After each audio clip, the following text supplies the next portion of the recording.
तो दोस्तों, जब भी हम प्रथम कोटि के क्वेश्चन करते हैं तो सबसे पहले हम प्रथम कोटि के क्वेश्चन में इस फॉर्मूले को देखते हैं।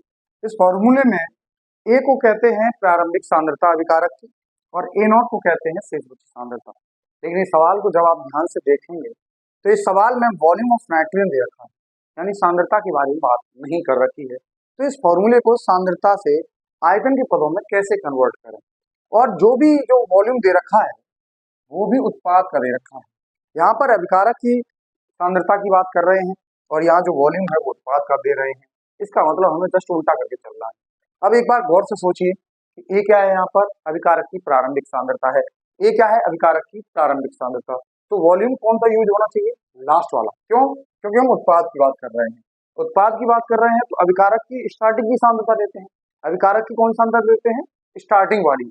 तो उत्पाद का कौन सा वॉल्यूम लेंगे, लास्ट वाला। और लास्ट वाला वॉल्यूम कौन सा है यहाँ पर, इनफाइनाइट समय वाला। तो ए की जगह पर वॉल्यूम ऑफ इनफाइनाइट यूज करें, ठीक है ना। अब जरा देखिए ध्यान से, ए नॉट को हम कहते हैं शेष बची सांद्रता, यानी कि जो यूज हुई है वो नहीं, जो बच गई है वो। लेकिन जब उत्पाद की बात करेंगे तो हम कौन सी यूज करेंगे, जो प्रयोग में ली गई है, जो सांद्रता प्रयोग में ली गई है वो वाली सांद्रता की बात करेंगे। लेकिन यहाँ सांद्रता नहीं है तो हम क्या यूज करेंगे, वॉल्यूम। और वॉल्यूम को देखें तो यूज किया हुआ वॉल्यूम कैसे निकलेगा, जैसे अगर 6 मिनट के बाद की बात करें तो 6 मिनट से लेके इनफाइनाइट तक कितना वॉल्यूम यूज हुआ, तो कैसे पता चलेगा, वी ऑफ इनफाइनाइट में से वॉल्यूम, इनफाइनाइट वाले वॉल्यूम में से इस वॉल्यूम को घटा देंगे, यूज हुआ पता चल जाएगा। जैसे 58.3 में से 19.3 घटा देंगे तो जो वॉल्यूम होगा वो यूज होगा, यानी वी ऑफ इनफाइनाइट में से वी ऑफ टी घटा देंगे। तो ए नॉट की वैल्यू क्या लगाएंगे यहाँ पे, V of infinite minus V T. तो जब भी उत्पाद की सांद्रता दे रखी हो, उत्पाद का आयतन दे रखा हो, तो हम इस प्रकार से यूज करेंगे इस फॉर्मूले को।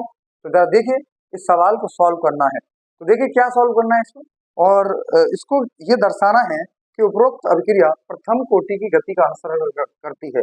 तो प्रथम कोटि की गति का अनुसरण करने का मतलब ये जो फॉर्मूला है उसके लिए सही बैठना चाहिए, और उस फॉर्मूले में के का जो मान है वो कांस्टेंट आना चाहिए।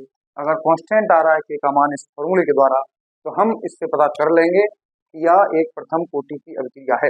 जब भी आपसे सिद्ध करने के लिए कहे कि ये प्रथम कोटि की अभिक्रिया है तो आप के का मान निकाल के दिखाइए प्रथम कोटि वाले फॉर्मूले से। अगर वो कांस्टेंट आता है तो वह एक प्रथम कोटि की अभिक्रिया है, ये सिद्ध हो जाता है। जैसे सवाल को सॉल्व करें तो हमारे पास में पहले t इक्वल टू 6 मिनट पे अगर इस फॉर्मूले को हम यूज करें जो हमने लिखा था अभी 2.303 अपॉन टी लॉग 10, ए की जगह अब यूज क्या करेंगे, वी ऑफ इनफाइनाइट। जैसा अभी हमने बताया V of infinite, A naught की जगह पे क्या यूज करेंगे, V infinite minus K V T equal to K. अगर इस वैल्यू को यहाँ पे रखेंगे तो 2.303 अपॉन टी, कितने मिनट की बात कर रहे हैं, 6 मिनट की, लॉग ऑफ 10, वी इनफाइनाइट की वैल्यू कितनी है 58.3 और 19.3, और इसको घटा देंगे वी ऑफ इनफाइनाइट में से, तो 19.3 को घटा देंगे। अब ये जो आंसर आएगा वो के का है। अब यहाँ पे जो सॉल्व करेंगे आंसर को, थोड़ा कैलकुलेट करेंगे इसको, और कैलकुलेट करने के बाद इसको सॉल्व कर लेंगे। ऐसे ही जब दूसरे नंबर पे जब दूसरा वाला टाइम यूज करेंगे तो t इक्वल टू 12 मिनट्स, तो उस समय पे फॉर्मूला क्या हो जाएगा, 2.303 अपॉन 12 लॉग 10 58.3 माइनस, अब इस बार कौन सा वॉल्यूम यूज होगा, 32.6, तो 32.6 इक्वल टू के। अब जब आप इसको सॉल्व करके देखेंगे, आप सॉल्व करिएगा बैठ के देखिए, और सॉल्व करके देखिएगा क्या ये दोनों के मान सेम आ रहे हैं। अगर ये के मान सेम आ रहे हैं इसका मतलब ये जो कोटि की अभिक्रिया है वो प्रथम कोटि की अभिक्रिया है। ये जो कौन सी कोटि की अभिक्रिया है, फर्स्ट ऑर्डर रिएक्शन है, यानी कि प्रथम कोटि की अभिक्रिया है। इससे हमें पता चल जाएगा। अब जरा इसी तरह से इस सवाल में जो आपको दे रखा था वो था आयतन उत्पाद का, लेकिन कभी कभी कुछ सवालों में जो आयतन दे रखा होता है वो अभिकारक का दिया होता है, उत्पाद का नहीं दे रखा होता है। तो ये थोड़ा सा आसान हो जाता है आपके लिए। 2.03 log 10 a upon A naught equal to K T. अब यहाँ पे उल्टा हमें नहीं करना है, जो है वो यूज करेंगे। जैसे a और ए नॉट की बात करें तो a प्रारंभिक सांद्रता है, तो यहाँ पर वॉल्यूम कौन सा लगाएंगे, प्रारंभिक वॉल्यूम। तो क्या लगाएंगे, वॉल्यूम 2.303 log 10, प्रारंभिक वॉल्यूम कौन सा है, वी नॉट वाला, वी जीरो वाला। और ए नॉट क्या है, शेष बची सांद्रता, यानी कि शेष बचा वॉल्यूम यूज करेंगे। तो शेष बचा वॉल्यूम कितना है, v ऑफ टाइम t पर इक्वल टू k, और t का इधर भाग दे देते हैं तो k निकल आएगा। अब यहाँ भी क्या करना है, यहाँ भी आंकड़ों से दर्शाइए कि हाइड्रोजन पेरोक्साइड का अपघटन एक प्रथम कोटि की अभिक्रिया है। यहाँ पर भी आपको प्रथम कोटि की अभिक्रिया सिद्ध करनी है, तो यहाँ पर भी दो टाइम के लिए अलग अलग 10 मिनट के लिए दे रखा है और 20 मिनट के लिए दे रखा है, दोनों के लिए अलग अलग निकालेंगे। तो देखिए t इक्वल टू 10 मिनट्स के बाद क्या आपकी k की वैल्यू आ रही है, k equal to 2.303 upon 10, t की जगह क्या लगा दिया 10। अब log 10 v upon v not कितना है 46.1 बटे v नॉट कितना है 29.8।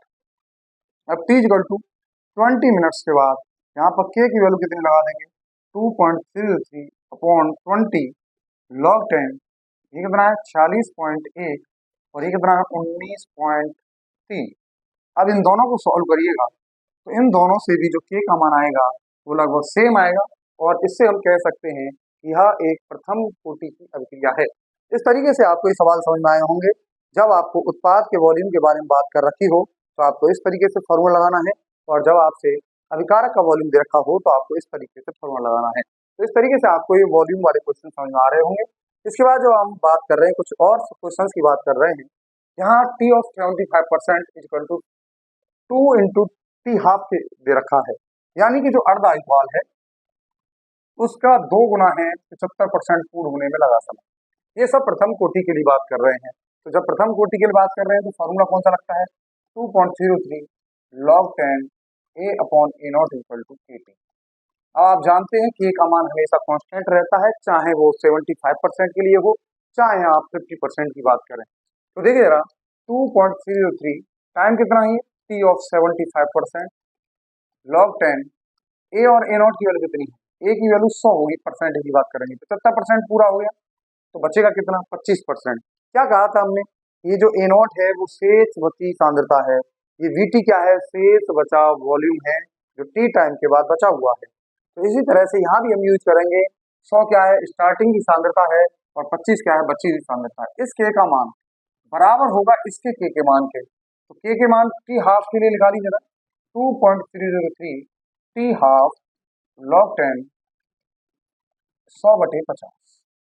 अब जरा इसको सॉल्व करिए, ये कितना आएगा 4 बार कटेगा 2.303 upon t of 75% equal to 2.303 sorry इसको लगाएंगे तो log 4 आ जाएगा इक्वल टू, तो देखिए कितना आ जाएगा ये log 4 equal to 2.303 upon t half log 10 2। log 2 का मान और log 4 का मान एक दूसरे का 2 गुना होता है, 2.303 से 2.303 कटेगा तो देखिए जरा, तो ये क्या आ जाएगा 2 upon t 75% equal to 1 upon t half. तो इसको जरा सॉल्व करेंगे तो कितना आ जाएगा, t of 75% equal to 2 into t of half. तो इस तरीके से आपसे ये जो सिद्ध हो गया है, अब आपको ये सिद्ध करना है। तो ये आपके लिए होमवर्क है, आप इसको सॉल्व करिएगा। तब तक के लिए हम विदा लेते हैं आपसे, और अगले लेक्चर में आपको मिलेंगे अभिक्रिया की तर्क टक्कर सिद्धांत के साथ में, और इसी तरह से इस क्वेश्चन को करते रहिए।